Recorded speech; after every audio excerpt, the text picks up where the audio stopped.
Hello વિદ્યાર્થી મિત્રો, તમારું સ્વાગત કરું છું. હું લમ છું ધોરણ 10 ગણિત અને એની અંદર પ્રકરણ નંબર 4 દ્વિઘાત સમીકરણ.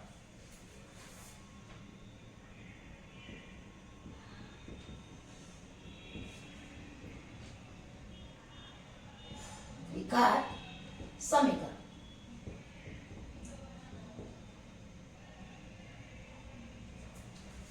એની અંદર આપણે પહોંચ્યા છીએ સ્વાધ્યાય 4.3.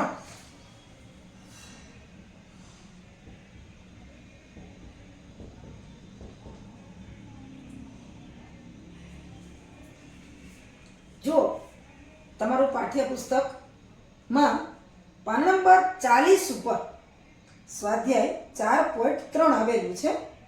એનો આપણે શરૂઆત જ એટલે પહેલો જ દાખલો કરવાનો છે. દાખલા નંબર 1. જુઓ સૂચના.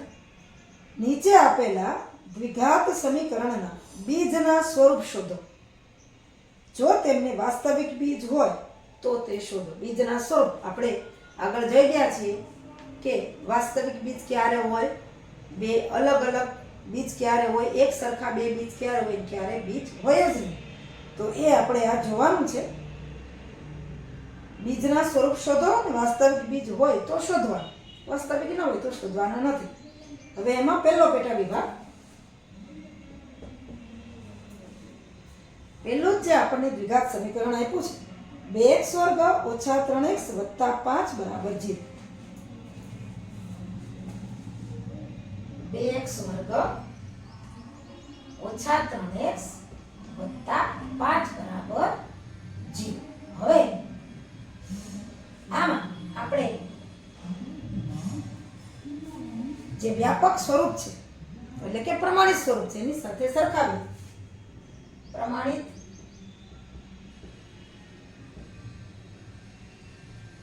દ્વિઘાત સમીકરણ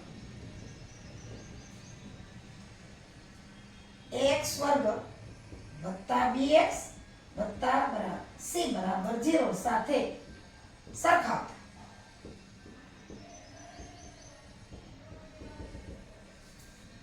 આપણે પ્રમાણિત સ્વરૂપ છે તો વ્યાપક સ્વરૂપ કહેવાય કે ax વર્ગ વત્તા bx વત્તા c બરાબર 0. તો આમાં હવે ફરી લખીએ કે 2x વર્ગ ઓછા 3x વત્તા 5 બરાબર 0.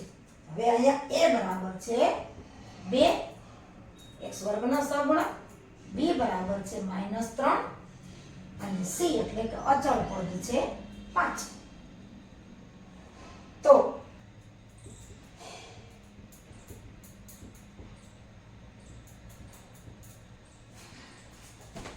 હવે વિવેચક જે છે b² ઓછા 4ac એનું સ્વરૂપ કેવું છે એ જોઈએ. તો વિવેચક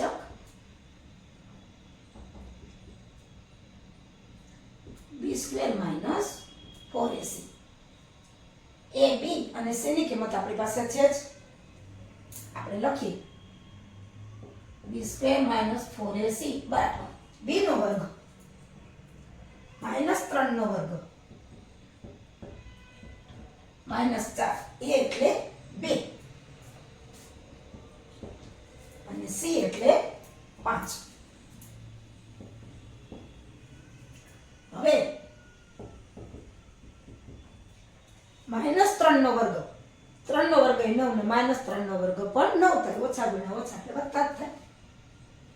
ઓછા 4 દુ 8, 8 પંચા 40 અથવા તો 5 દુ 10, 10 ચોક 40, ગમે એ રીતે કરો. હવે જુઓ b² - 4ac 9 પ્લસ અને 40 માઇનસ એટલે -31 જવાબ આવે છે. હવે આપણને ખબર છે કે -31 0 થી નાના છે, <0.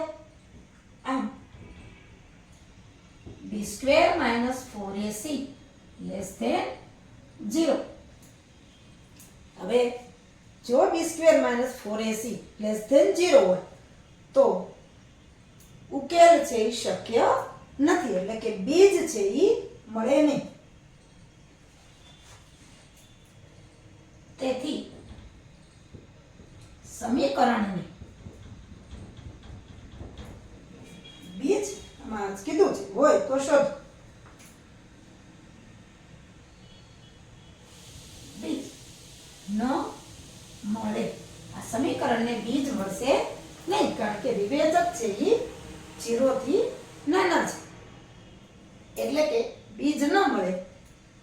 આ રીતે આ દાખલો છે એ કરી શકાય છે. ખાસ તો વિવેચક ઉપર જ જોવાનું છે અને આ પ્રમાણિત સ્વરૂપ છે એની સાથે સરખાવી અને વિવેચક જોઈએ તો તરત ખ્યાલ મળી જાય કે બીજ મળે કે ન મળે. આપણને સૂચના હતી કે વાસ્તવિક બીજ હોય તો શોધવાનું છે. વાસ્તવિક બીજ છે જ નહીં, આપણે વાસ્તવિક લખી તો વાસ્તવિક બીજ ન મળે, એટલે આપણે આ દાખલો છે એ